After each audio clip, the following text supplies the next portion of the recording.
എന്റെ വൈഫിന് അനിയനെ ഒന്ന് പരിചയപ്പെടണമെന്ന് അഖിലിനെ ഞാൻ കൊടുക്കാവേ. എന്റെ ഭാഗ്യവാനേ. അപ്പം കുറച്ച് ബുദ്ധിമുട്ടായി പോയി ഏട്ടൻ. ഹെൽപ്പ് ചെയ്യാന്ന് പറഞ്ഞ മനസ്സിന് ഒരുപാട് താങ്ക്സ്. Thank you. കൃത്യസമയത്താ നിങ്ങളെ കണ്ടത്.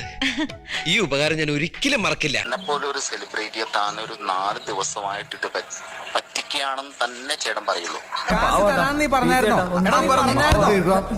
ഗൾഫിൽ നിന്ന് എന്നെ എന്റെ സുഹൃത്തുക്കള് 1 മണിക്കൂർ 2 മണിക്കൂർ മുമ്പ് ക്യാഷ് എല്ലാം അവർ ചെയ്തു തന്നാണ്.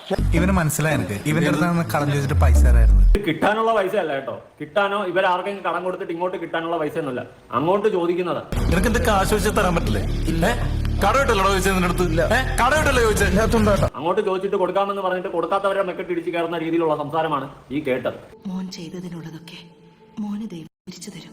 അംജിത്ത നീ എന്നാ വർത്ത, നീ ആര? എടാ അംജിത്തെ, എന്നും കൊണ്ടും ഞങ്ങൾ ഇങ്ങനെയൊന്നും കിടക്കത്തില്ല. ഞങ്ങൾക്ക് പൈസ വരുമ്പോ ആ പെണ്ണിന്റെ 10-14 രൂപയുള്ളൂ. അതാ ഞങ്ങൾ കയ്യിലോട്ടാണ്. അങ്ങനെ ഒരു കാശോ എനിക്കൊന്നും ഓർമ്മ വരുന്നില്ല. നീ എന്റെ അടുത്ത് ഈ 3-4 ദിവസമായിട്ട് കാണിച്ച ഊമ്പി തരത്തിൽ നിന്റെ അടുത്ത് ദൈവം ചോദിച്ചോളൂ. ആദ്യം നീ ഇങ്ങോട്ട് പണിതാ, എന്നിട്ട് ഞാൻ നിനക്കിട്ടുള്ള പണി അങ്ങോട്ട് തരാം.